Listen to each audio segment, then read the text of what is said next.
মাহফিলের আয়োজন করা হয়। আর আমাকে মাহফিল কমিটিরা কখনো দাওয়াত করেনি এবং আমার সাথে যোগাযোগ করেনি। পাশাপাশি আমার মান সম্মানকে ক্ষুণ্ণ করতে তারা অশালীন কথা বক্তব্য প্রদান করে এবং পাশাপাশি সোশ্যাল মিডিয়ায় বিষয়টি ব্যাপকভাবে ছড়িয়ে পড়ে। এতে আমার ভাবমূর্তি ক্ষুণ্ণ হয় এবং উলামা একরামদের সুন্দর যে জায়গাটা, এই জায়গাটা প্রশ্নবিদ্ধ হয় এবং যে চক্র এবং যে প্রতারকরা উলামা একরামদেরকে প্রশ্নবিদ্ধ করে এবং উলামা একরামদের মান সম্মানকে ক্ষুণ্ণ করার জন্য তারা পায়তারা করেছে। এখনো পরিস্থিতির আলোকে আমি তাদের প্রতি ক্ষুব্ধ হয়ে মহামান্য সাইবার ট্রাইব্যুনাল আদালত সিলেটে আমি মামলা দায়ের করেছিলাম। আজকে আদেশ দেওয়ার তারিখ ছিল, আদেশ হয়েছে, আমি এসেছি এবং আদেশও হয়েছে এবং আমার সাথে আইনজীবী টিমরা ছিলেন এবং আজকে মহামান্য আদালত আদেশ করেছেন এই মামলাটি তদন্তের জন্য পিবিআইকে দেওয়া হয়েছে।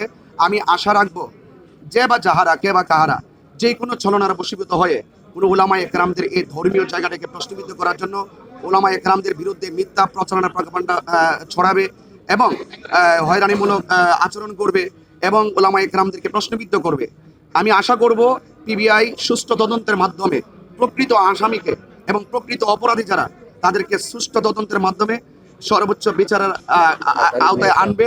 এটাই আমি প্রত্যাশা রাখি এবং দেশবাসী সকলকে বলবো আপনারা সেই সত্যের পক্ষে সত্যের জন্য লড়াই করে যাবেন এবং অসত্যকে নির্মূল করার নেপথ্যে আপনারা আমাদের সহযোদ্ধা হয়ে কাজ করবেন এবং আশা করব মহামান্য আদালত এবং পিবিআই সুষ্ঠু তদন্তের মাধ্যমে সে অসত্যকে নির্মূল করবে এবং সত্যটা যেন বিশ্ববাসী দেখতে পারে।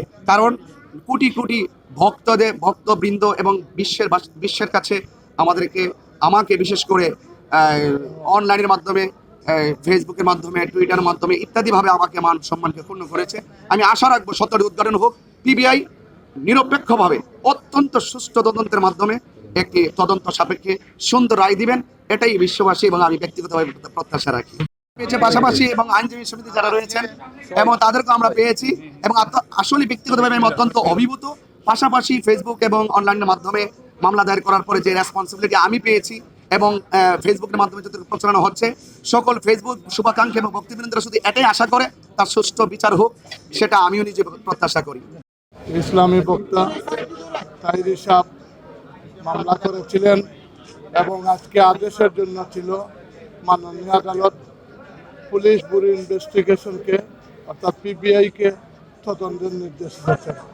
আমরা আশা রাখছি পিবিআই সুষ্ঠু তদন্তের মাধ্যমে প্রকৃত রহস্য উদ্ঘাটন করবে। অন্য মিথ্যা বানোয়াটভাবে একটা চক্র হুজুরের বিরুদ্ধে সামাজিকভাবে অপপ্রচার করেছে, যা বিশ্বব্যাপী হুজুরের খ্যাতি নষ্ট করেছে। যেহেতু আদালতের মাধ্যমে ন্যায়সঙ্গতভাবে হুজুরের খ্যাতি এবং সম্মান ফিরে আসে, সেই জন্য আমরা আদালতে মামলা দায়ের করেছি। মামলার তদন্ত পিবিআই দেওয়া হয়েছে।